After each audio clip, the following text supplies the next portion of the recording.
Hello and welcome to the very first rendition of the Long Shot podcast. I'm your host here, Duncan Robinson, and I'm here with my good friend, Reid. What is going on? How we doing? I'm doing well. I'm super excited to finally be on air. A lot of time, thought, energy, and effort on both of our fronts, really, has gone into having this come to fruition. And finally, here we are with our own podcast. Who would have thought? Well, maybe I would have at one point. It's something that I've always wanted to do. First off, I just want to take this time to thank 342 Productions, Cadence 13, and also JJ and Tommy for lending us this opportunity, allowing us to take advantage of it, and just giving us this platform. We're super excited about it, and certainly would not be possible without all of them. Yeah, absolutely. I would also like to thank you for the opportunity. I'm incredibly grateful to be here, excited to get this thing going. Yeah, no, it's going to be fun. As I mentioned, a podcast has been something that I've been thinking about for a little while. You know, I dabbled with one back in the day in college. I had one with a good friend of mine, Andrew Dockich, that kind of fizzled out, but it definitely scratched the itch at the time for what I was doing. And ever since I did that, I really kind of wanted to jump back into this space. And a lot of it has to do with, I really have a passion for storytelling, but also I feel that I'm a pretty curious person. Anybody that knows me knows that I ask a lot of questions, which is why I'm just excited to have some people on and really get some background and just dive deeper into stories that probably many of you are maybe familiar with just on the surface level, but to take a little bit deeper dive into kind of what goes into someone's journey through life. And that kind of ties into really what this show will be about, which, a huge part of it will be the guest segment. Today, we don't have a guest. You're stuck with us. It's just us for today, but we also want to use this opportunity to kind of, just kind of preview what this show will be about. And then moving forward, you can expect to have a guest every single week. And on top of, our guests and diving into their underdog stories, we also are going to, of course, cover, NBA news, what's going on around the league, current events in general. But obviously, particularly, my day in and day out, will certainly provide you with an inside look into my life as, a current player for the Miami Heat, currently in my third year with the organization. 2.5, I would say. 2.5. First year, spent definitely some time in a place that was not Miami, which is Miami's G League team in Sioux Falls, South Dakota.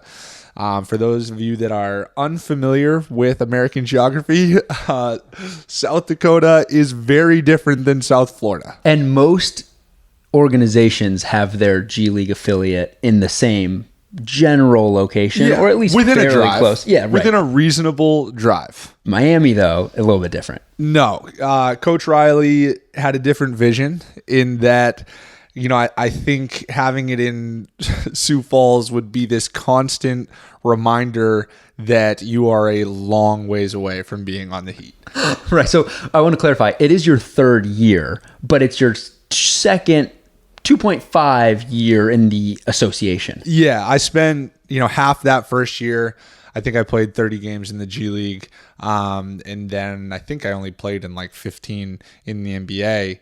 I spent basically, it was basically a 50-50 split back and forth. But I will say I thoroughly enjoyed both of my experiences, and a ton of credit for the Sioux Falls Skyforce organization and what they have going up there. Unfortunately, this G League season has kind of been thrown off, it seems. But that is truly a special place. It's incredibly cold, but other than that, everything from a basketball standpoint is A1.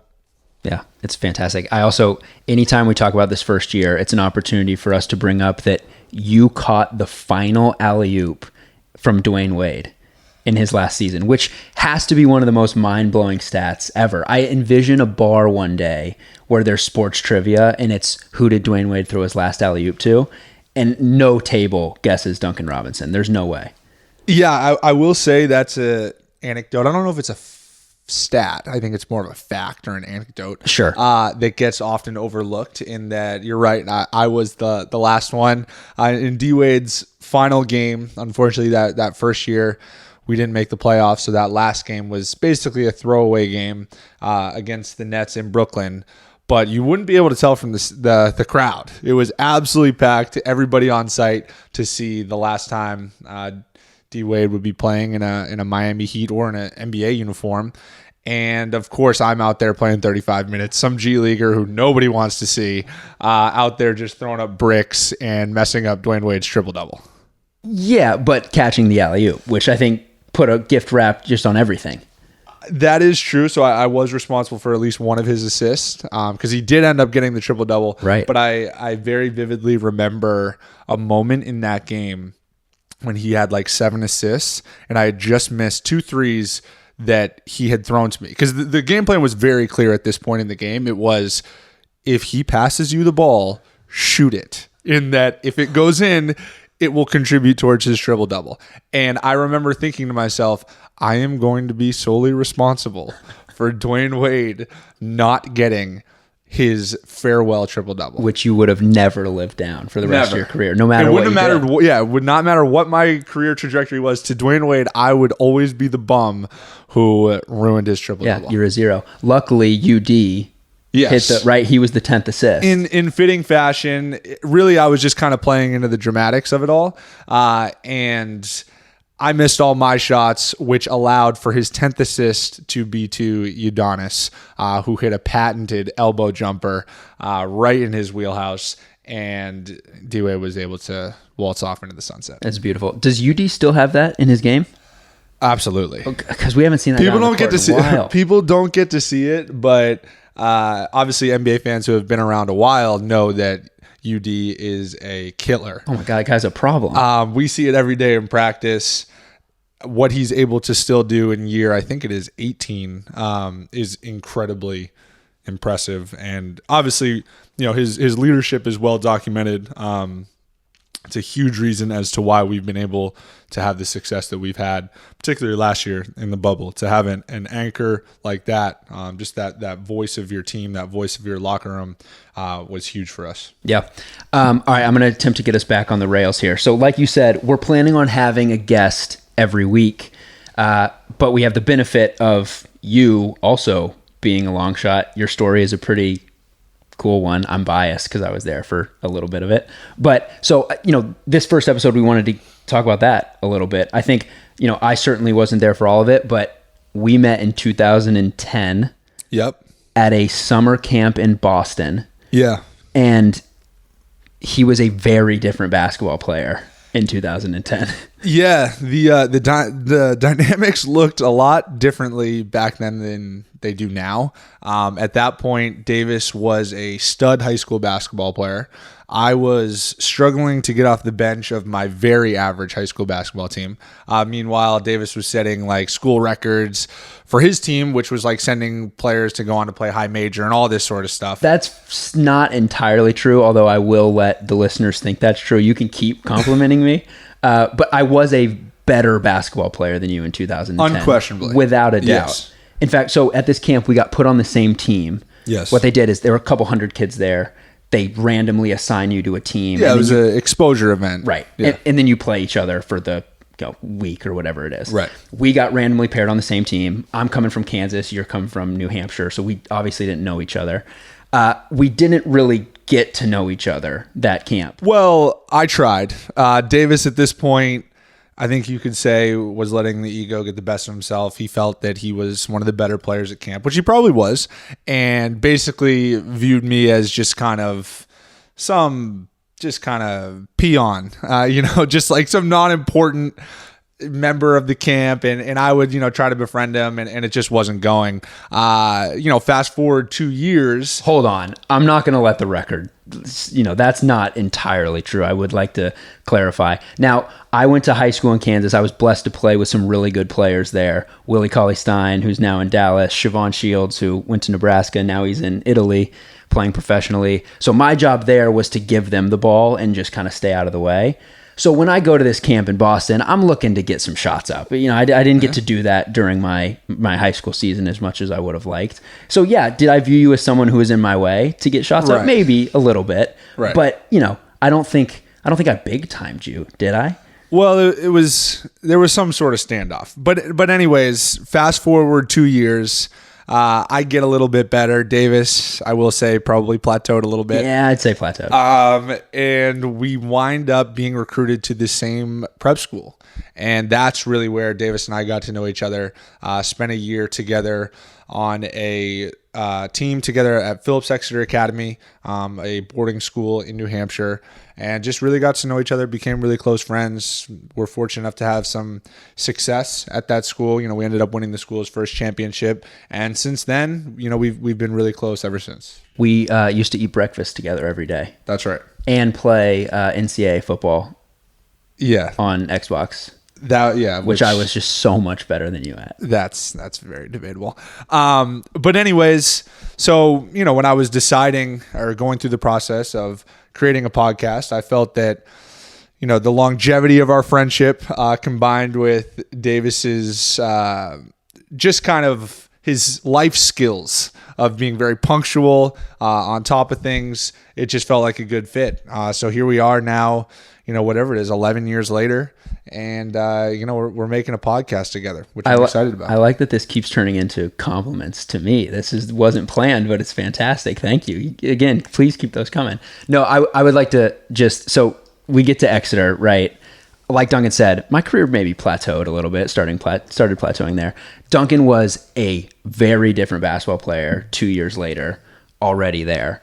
I thought I was a shooter, and I remember early on watching you just get shots up and knowing right away that I had never really seen anything like it. It was apparent to me right away, and it pains me a little bit to say that. I don't mean to, you know, boost your ego, but it's just incredible. And I remember, I distinctly remember after open gym one day, Duncan was getting shots up, and a couple of us, this is early on, so like we had a special group there. We all became pretty close friends, but this was early on. We didn't know each other that well. And a couple of us are sitting on the sideline just watching him shoot, and we're kind of looking at each other like, who the hell is this guy? Like, what is going on here?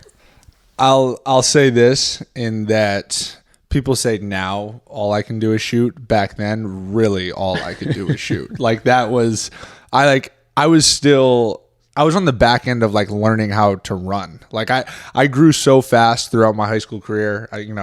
I think it's kind of well documented at this point, but I was 5'6" as a freshman, and ended up leaving high school 6'6", 6'7", that much of my high school career was legitimately just spent like trying to get coordinated. So, yeah, by that point I could shoot it a little bit, was starting to figure some things out, had the opportunity, was very fortunate enough to have the opportunity to go and play at Williams College, a Division III school. Once again, I think this story has been well told on every broadcast. Oh my God. It's hard to get to a broadcast without, you know, hearing something about the fact that I played Division III basketball. I hope at one point in my career that fades, and that I just get regarded as just an NBA player, a professional basketball player, and the D3 title begins to fade. But for now, I wear or I carry that torch proudly, I should say. I agree. The story's probably been beaten, you know, to a pulp at this point, but it is a pretty incredible story. Also, what gets glossed over in the story that stands out to me the most is, in that process, you had the greatest Instagram caption of all time. It still stands today as maybe the greatest Instagram caption of all time. I'm a big J. Cole guy, so, you know, it struck a chord with me particularly. But you go to Williams, you have an incredible year at Williams. You know, rookie of the freshman of the year? We had a good whatever. year as a team. You guys had a good year. Yeah, get to the national championship, lose, like I tend to do in championships, it seems. But yes, continue. Great year. You know, again, I think people know the story, but you know, Coach Maker leaves. Your coach at Williams opens up the door to you potentially leaving. You wouldn't have probably if he stayed.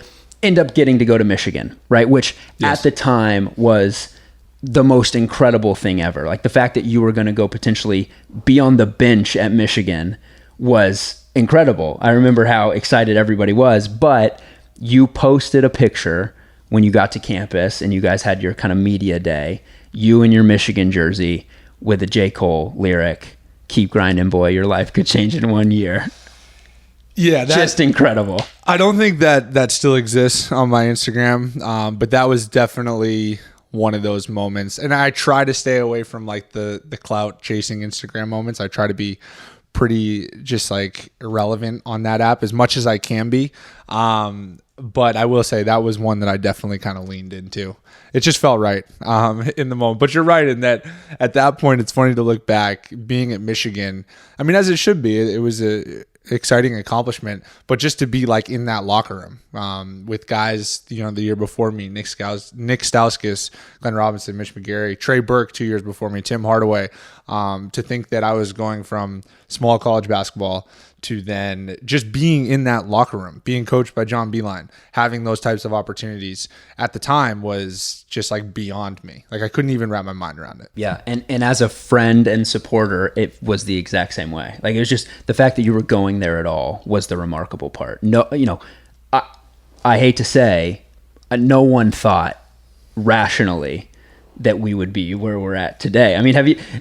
I know it's a cliche question, but do you look back at those moments, particularly, in 2010 when, we're on the same team and you're looking at what I'm doing on the court. Yeah, I'm fighting for touches with Davis Reid.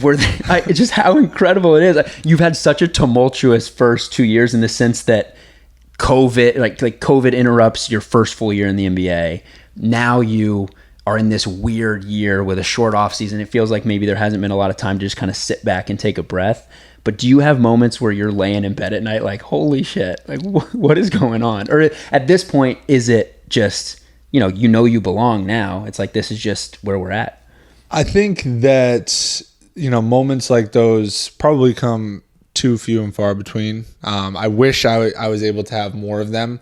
Unfortunately, or not unfortunately, because I think it's both a weakness and a strength, but I'm very much wired in like what's next, like let me just keep checking boxes. One thing that I'm very thankful for is that I have my family that has been incredibly supportive through it all, and my friends that have pretty much stayed the same people through it all as well. And I think those two groups of people in particular really helped me keep and gain perspective on those types of things.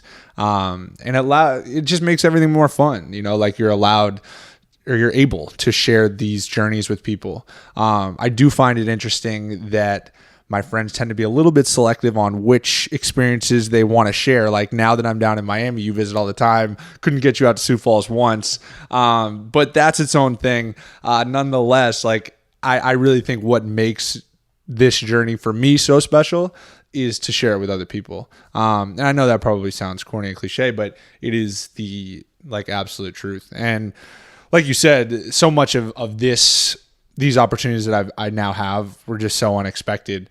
A big part of me feels like I'm just kind of playing with house money. And it just is continuous.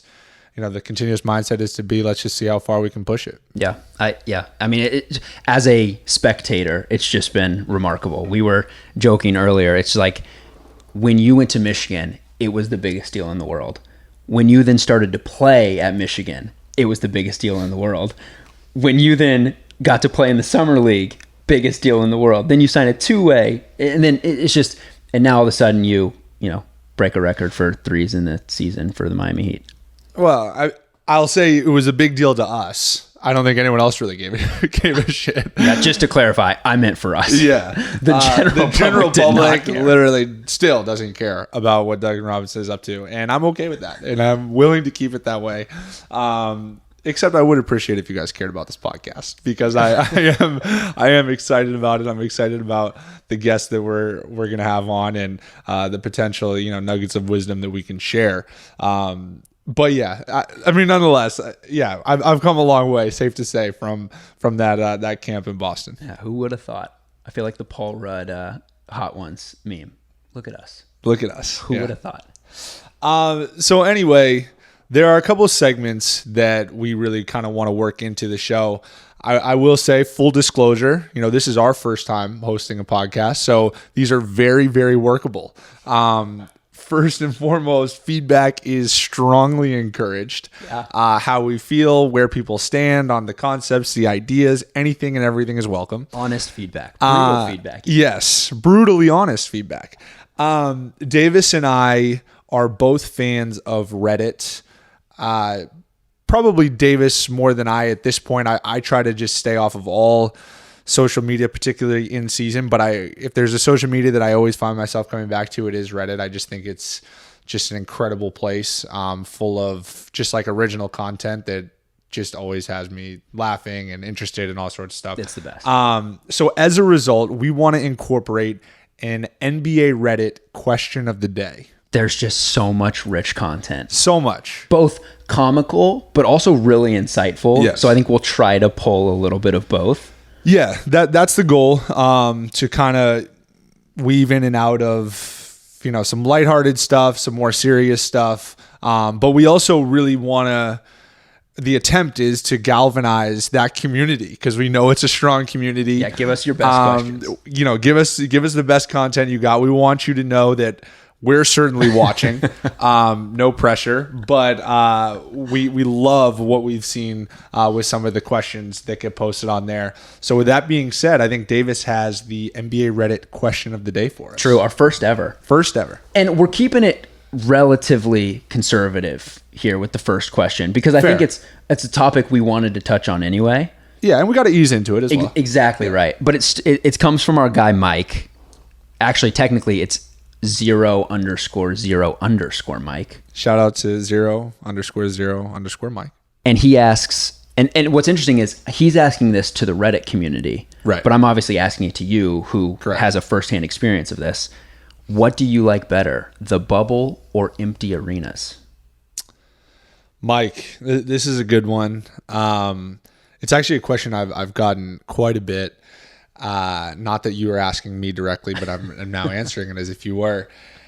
Personally, I much prefer the bubble, mostly because those venues were set up for no fans.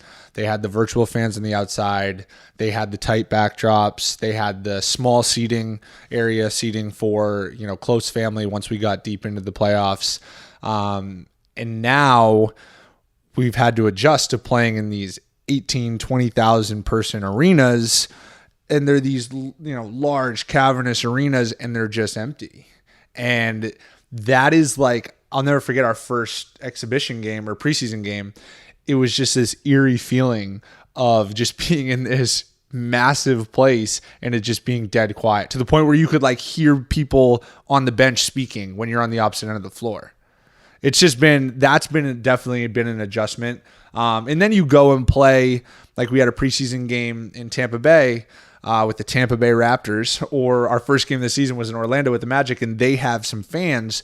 I think they had 3,000 or 4,000, and it legitimately felt like there were 40,000 people in there because we were just at that point so used to having nobody that the adjustment of having anybody felt so strange. Does it allow you to hear more easily trash talk from not just opposing players, but fans? So in that setting, yes, there was a really funny interaction. In Tampa Bay, I feel bad for the Raptors because those aren't actually their real fans. They're people from Florida, Tampa Bay area. So when we went to play there were probably more Heat fans than there were Raptor fans. And there was a foul or something, and one of our guys is on the line, and I'm outside the 3-point line with Fred VanVleet, and there's a fan in the crowd who's complaining about the call. And at some point he calls out Fred. I don't remember exactly in what capacity. And Fred just turns around and yells, and the entire place hears him, "Shut up and put on your mask." And it was just this, it was dead silent. And everybody was just like, that was awesome. But it was just a perfect example of just how weird this year has been in that everybody could hear it. It was so clear on what was happening. And it just summed up, at least what that preseason had been in a nutshell. Yeah. Miami has now started to let some fans to the arena. So I've had the privilege of going to a couple of games. They are playing music throughout pretty much the entire thing. So it's changed now where I'm yelling to people who I'm at the game with, who are sitting next to me, because what they've done in Miami is, correct me if I'm wrong, but it's like every player has their own section essentially. Yeah. So you can invite people from a household to come to a game. It's close friends and family. Davis is obviously a close friend of mine, so Davis is able to come and basically, like you said, you have an entire section to yourself.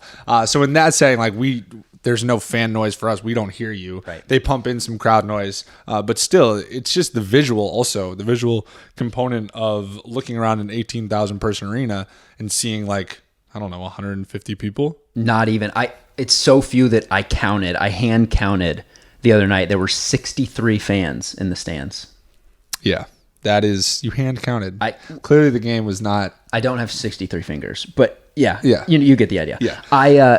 The other thing I noticed is it's so cold in there. Yeah. There's a lot of body heat that's lacking. I don't know if that's something you feel on the court. I doubt it because you guys are running around, but for us in the stands, it's pretty cold. That's an interesting take. We might need to consult a scientist on that take. I don't know if that's valid. Anyways, that's our NBA Reddit question of the day. The second segment that we hope to incorporate is basically, Tommy and JJ, if you guys listen to their show, they have their drafted segment. And the draft is it's well covered and well discussed. There's all the inside jokes that go into it. Since I didn't have the luxury of being drafted on draft night. We have no idea what that feels like. Yeah. June 21st, 2018. It's not like I don't remember anything. I have no idea what it feels like to be drafted, as you mentioned. So we wanted to create an undrafted segment. Shout out to the underrepresented. Yes. The underappreciated. Which the overlooked. Yeah, which we can relate a little bit more to. You can relate to. Yes. And basically what this segment will be, Davis and I will participate just this one time so you can get a feel. But moving forward, it'll basically just be our guest that we have on. And it's going to be three things. So basically your most underappreciated, undervalued book, song, and movie.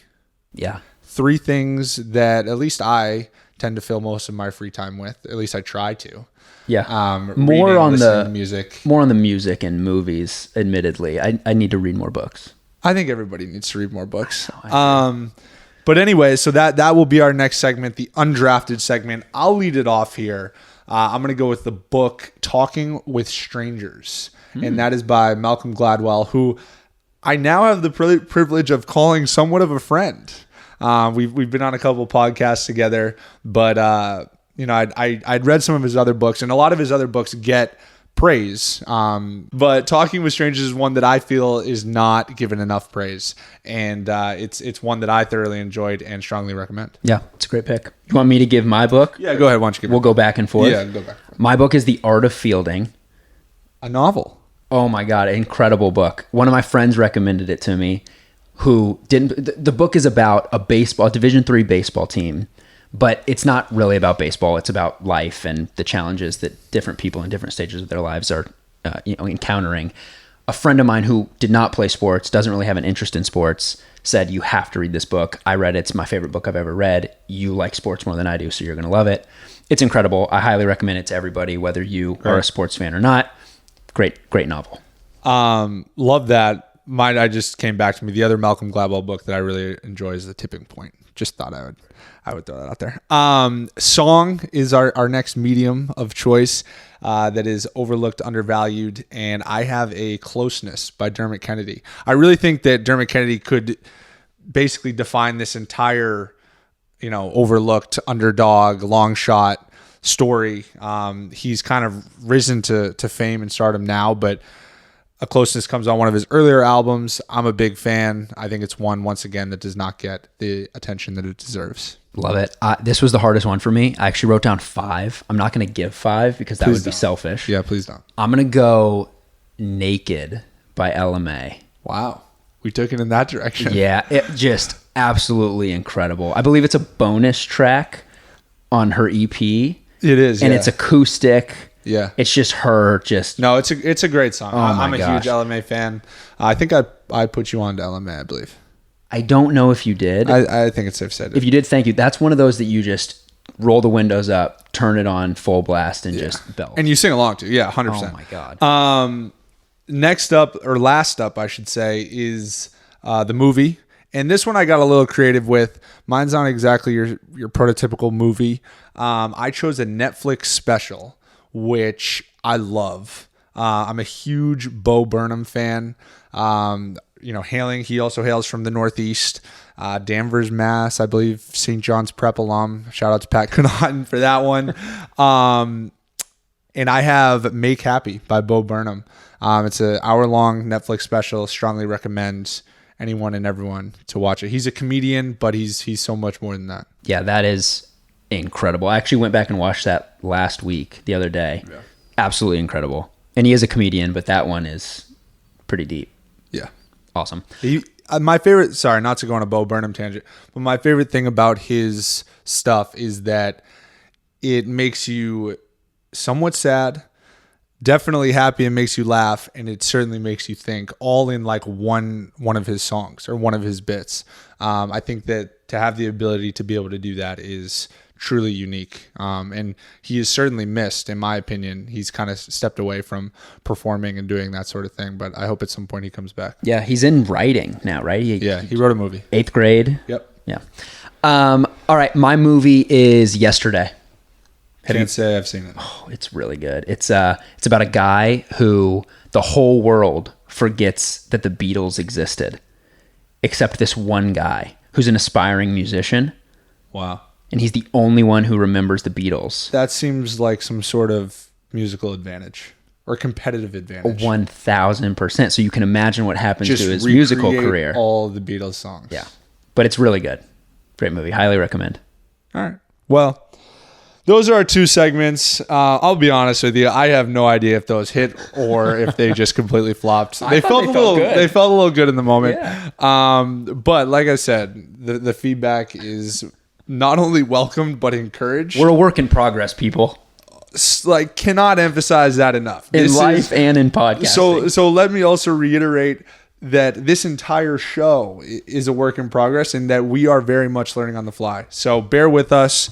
We appreciate any sort of viewership, listening, feedback, whatever you want to give. We welcome it with open arms. Yeah, absolutely. Anything else you want to touch on? I think that's the kind of the end of our. I think that wraps up episode 1. As we mentioned, please do not worry. Moving forward, you will not have to hear this much from us. It'll be smaller segments of us two, jabbing back and forth, and much more of our esteemed guests that we hope and plan to have on. So thank you for making it to this point in the pod. We look forward to having you back on soon. And yeah, welcome to The Long Shot. We'll see you next week.